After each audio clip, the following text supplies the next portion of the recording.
de familia, los niños, las niñas, niños y adolescentes. Y bueno, pues recuerden ustedes que hay un protocolo de actuación para impartidores de justicia, en donde se involucren derechos de niñas, niños y adolescentes, que fue elaborado por el Supremo Court de Justicia de la Nación. El Código Nacional menciona cuáles son algunos de los requisitos que se deben de tomar en cuenta al momento en que participe una niña, un niño o un adolescente. Aquí en esta diapositiva se encuentran algunas de ellas. Debe de ser en un ambiente amigable. Un ambiente amigable, un ambiente que no sea el pasillo del juzgado, que no sea dentro del juzgado, que no sea a un lado de la secretaría, a un lado de la oficialía, en el archivo, donde esté pasando todas las personas, donde esté viendo al papá y tratándose de una violencia familiar, entonces ya lo puso nervioso, ya le generó estrés. Entonces, en un ambiente amigable, algunos de los edificios del Poder Judicial cuentan con una área lúdica, un espacio donde de manera tranquila, de manera cómoda, pueden estar las niñas, los niños o los adolescentes. Entonces, pues se puede utilizar esa zona lúdica para que estén tranquilos y para que en el momento en que se lleva a cabo su participación no se encuentren estresados. Perdón, debe de participar en esa intervención de niña, niño o adolescente un equipo multidisciplinario. Este equipo multidisciplinario se integra de una persona especializada en psicología, del Ministerio Público y de una persona especialista en Derecho de la Infancia. La institución que apoyará con ese especialista en Derecho de la Infancia son las Procuradurías de Defensa de Derechos de Niñas, Niños y Adolescentes municipales o estatales.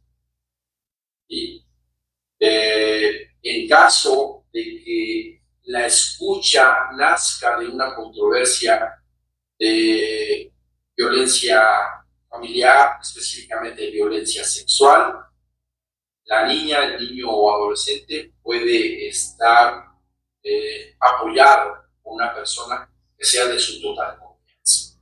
Junto con el juez, con eso se integra ese grupo multidisciplinario. Hay que tener cuidado y atención en ello, porque pues, evidentemente si la escucha se lleva con la participación de todo ese equipo multidisciplinario, pues tendrá más reales, más valor, más consistencia la opinión de la niña, del niño o del adolescente. Es lógico que no pueden participar en esa escucha los progenitores o tutores, porque pues, son los que están en controversia, son los que se están peleando en que ambos quieren la guardia y custodia, ninguno quiere que se le establezca un régimen de visitas y convivencia. La señora que tiene los hijos quiere que la convivencia sea supervisada en un centro de mediación y conciliación, en un centro de convivencia familiar.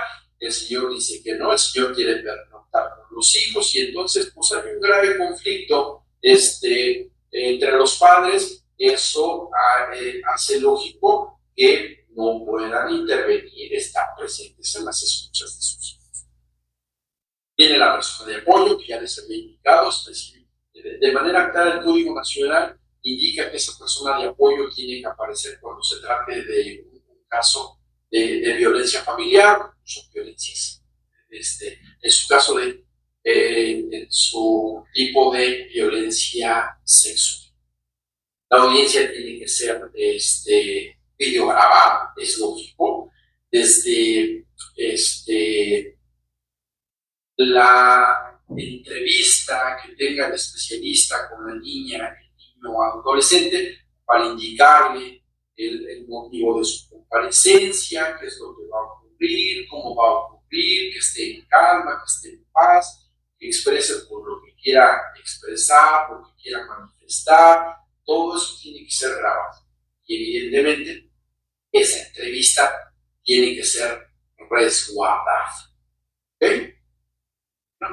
Y una vez que se ha concluido con la etapa del desahogo de las pruebas, que es la audiencia de juicio, como les dije anteriormente, viene el dictado de la sentencia.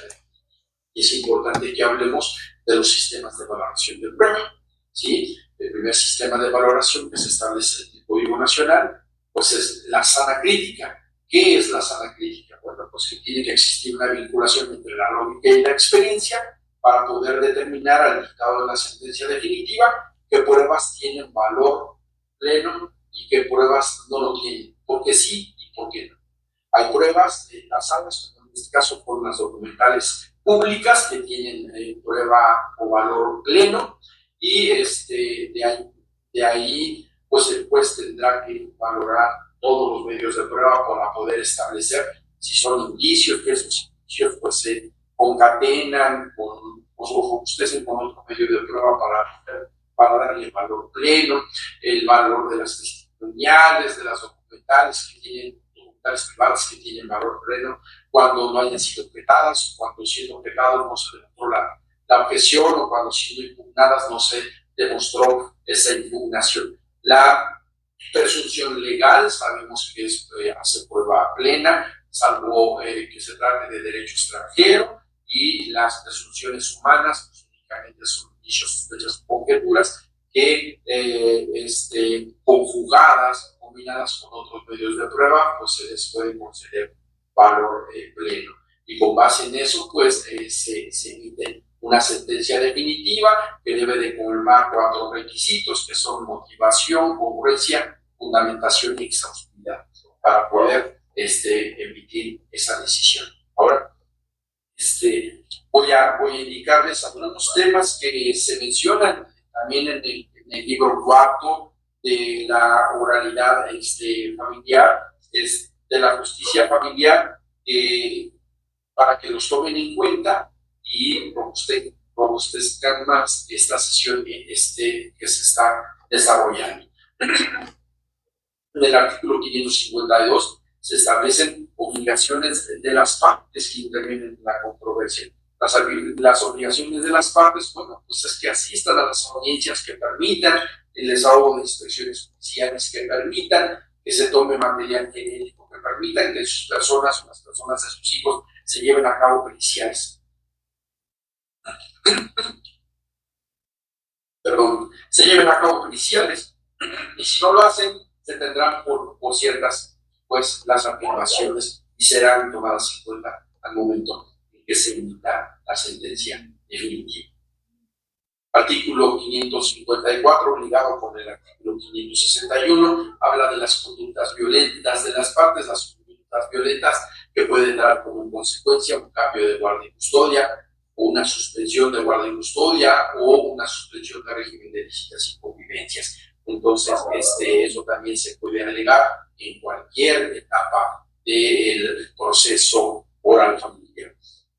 El artículo 555, que es el aseguramiento de los alimentos, eso ya se explicó, en el sentido de que pueden ser regulados y determinados a pesar de que no se pida, con la importancia de que esa medida provisional tiene que emitirse a más tardar al día siguiente.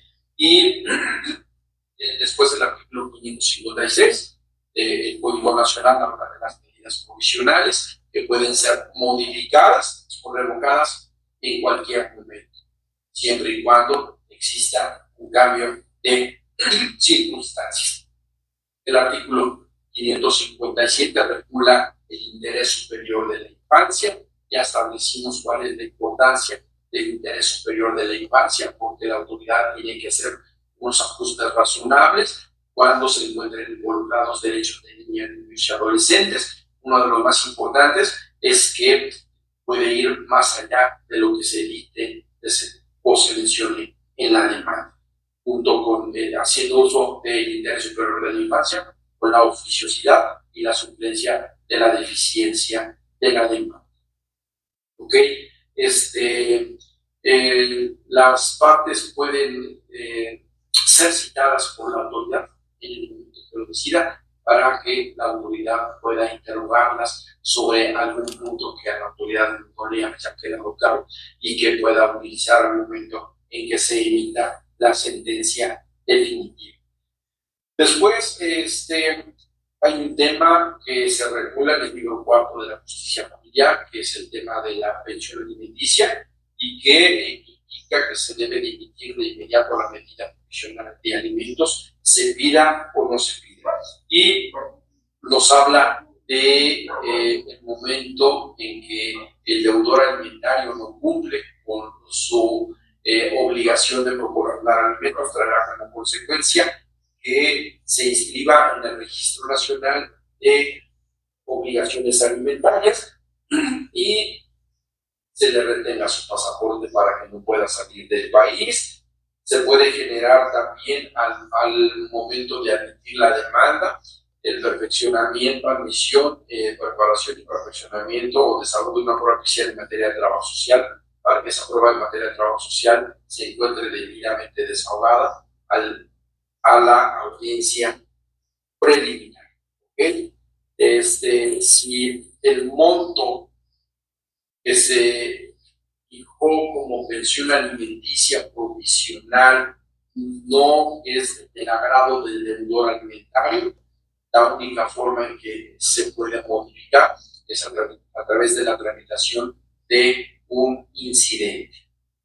Después, lo referente a las medidas provisionales y a las órdenes de protección que deben de ser decretadas de oficio si es que no se solicitan. Reitero, alimentos, guardia y custodia, régimen de visitas y convivencia, medidas de protección y cualquier otra que sirva para salvaguardar la integridad de la familia.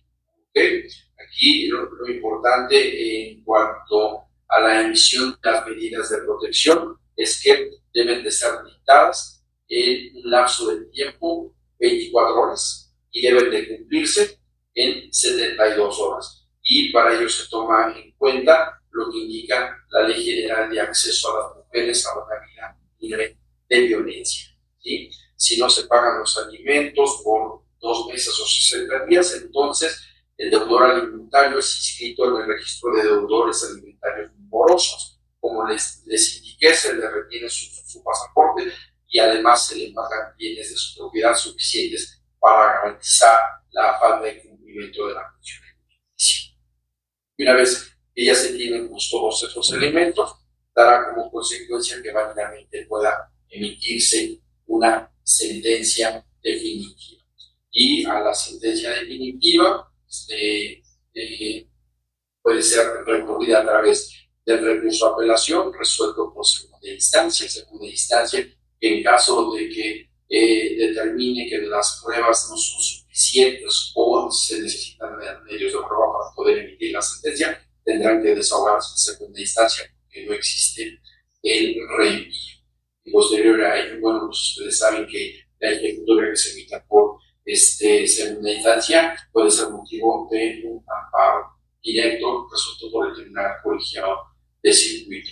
Y cuando ya no hay forma de cómo modificar esa sentencia definitiva, se está ante la presencia de una cosa juzgada formal y material.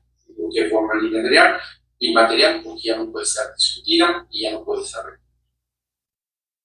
Y esa sentencia definitiva con calidad de cosa juzgada formal y material se convierte en una norma jurídica individualista que obliga a los que se mencionan en esa resolución a su parte actora puede que demostró todos los elementos de su acción y entonces trae como consecuencia que a la parte actora se le decrete en su favor la guardia y custodia definitiva, se genera un régimen de visitas y convivencias en favor de la parte demandada y se establezca un monto de pensión alimenticia. Y es en donde empieza lo de la ejecución de la sentencia. Si ustedes se dan cuenta, pues bueno, ya se desahogó la etapa postulatoria, la etapa conciliatoria, la etapa probatoria, la conclusiva, la resolutiva, la impugnativa, y nos vamos a la última, que es la ejecución. ¿Ok? Entonces, se va a llevar a cabo la ejecución de una sentencia o de un convenio, pues cuando ya el convenio cuando haya sido aprobado, y sentencia pues cuando tenga la calidad de cosa juzgada formal y material.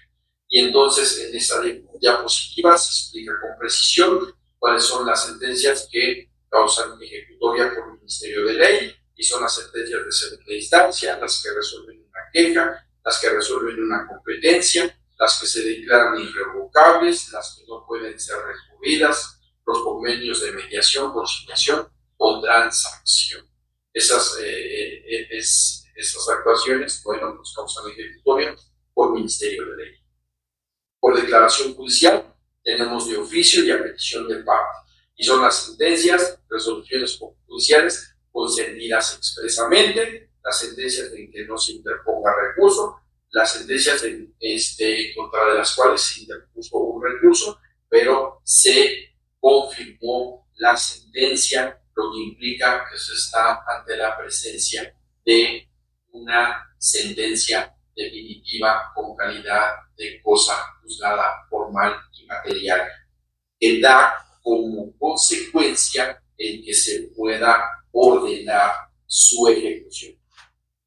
¿Cómo se lleva a cabo la ejecución? Primero, sabemos que existe un plazo de cumplimiento voluntario.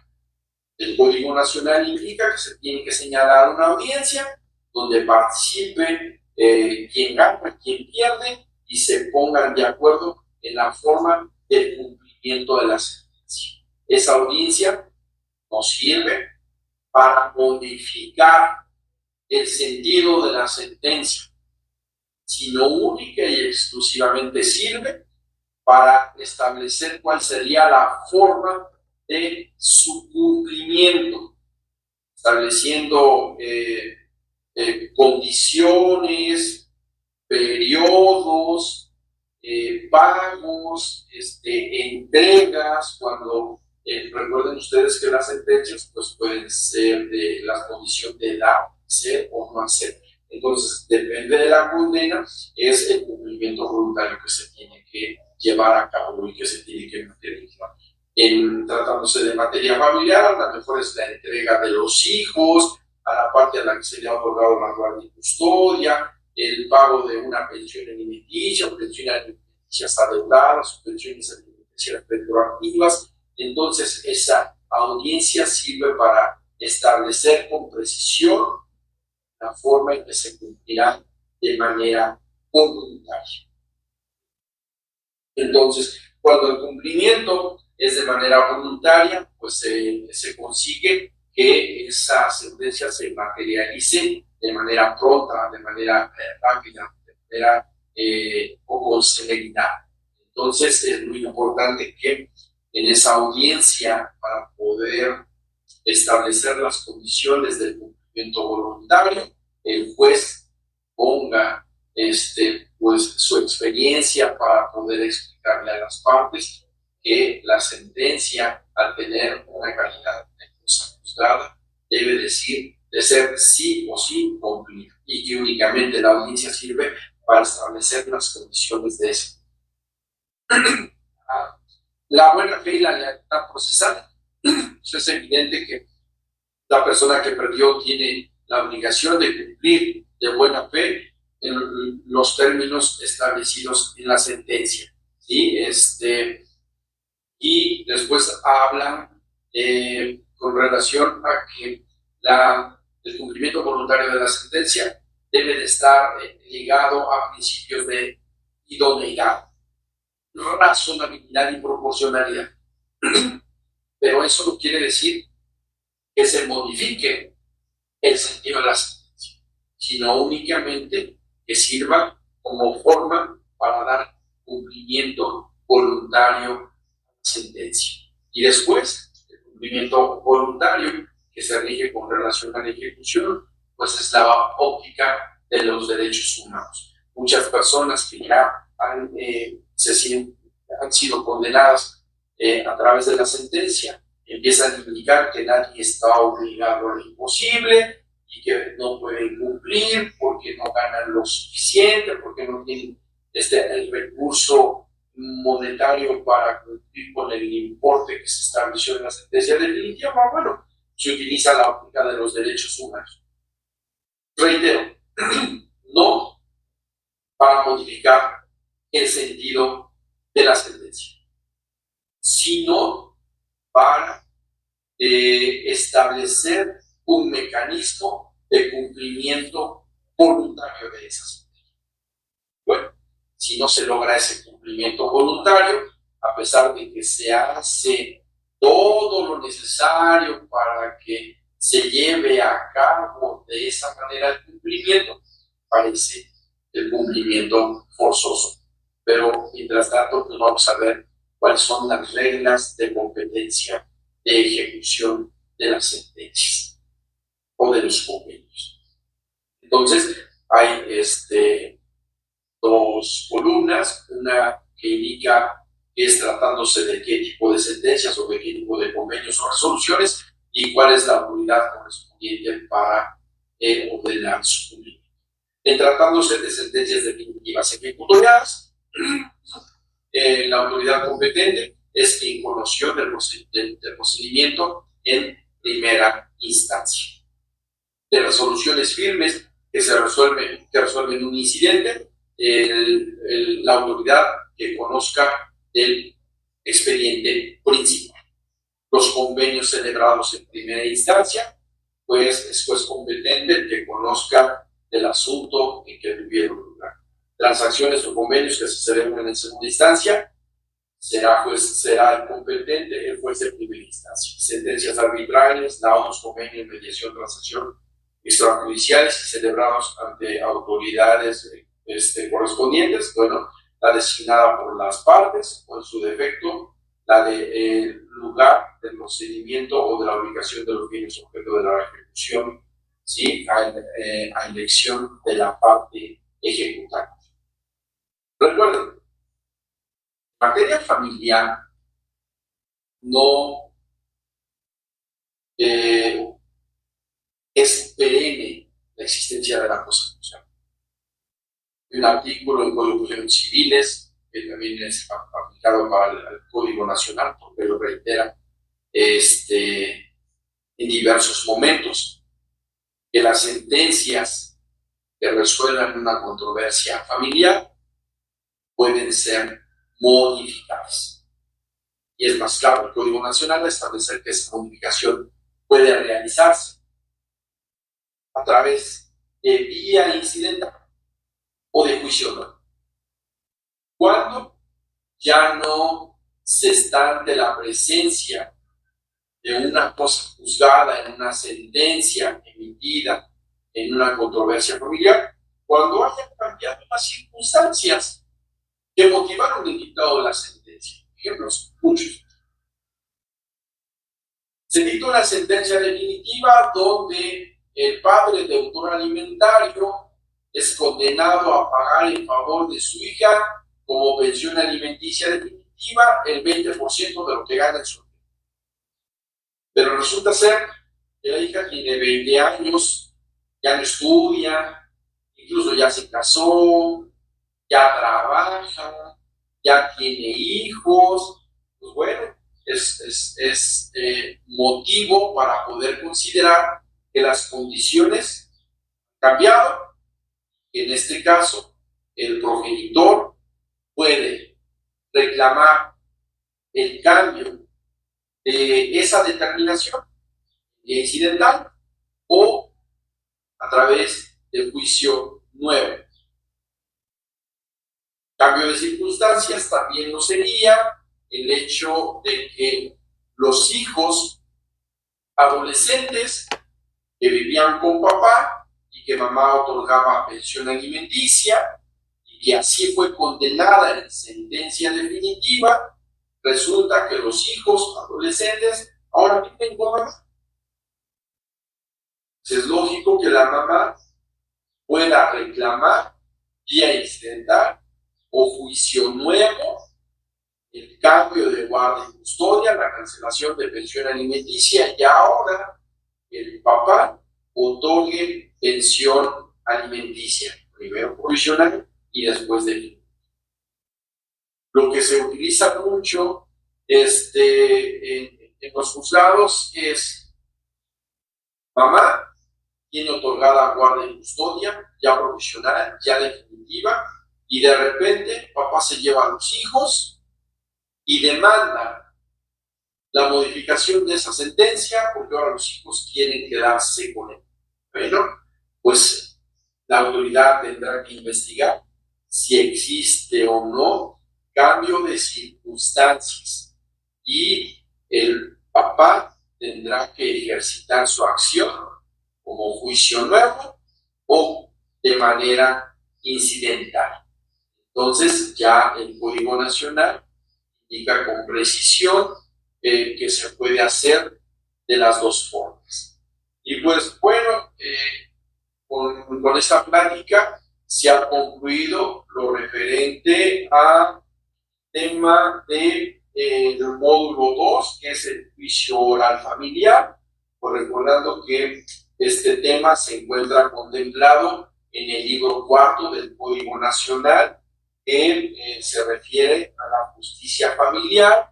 Ese libro 4 de la justicia familiar tiene títulos, tiene capítulos, tiene secciones y tiene artículos, y de manera puntual se establece cómo es que se deben de desarrollar las etapas procesales desde la presentación de la demanda hasta el dictado de la sentencia definitiva. Espero que sirva de algo esta plática y al momento en que entre en vigor la aplicación del Código Nacional, pues puedan utilizarlo. Muchas gracias y buenas noches.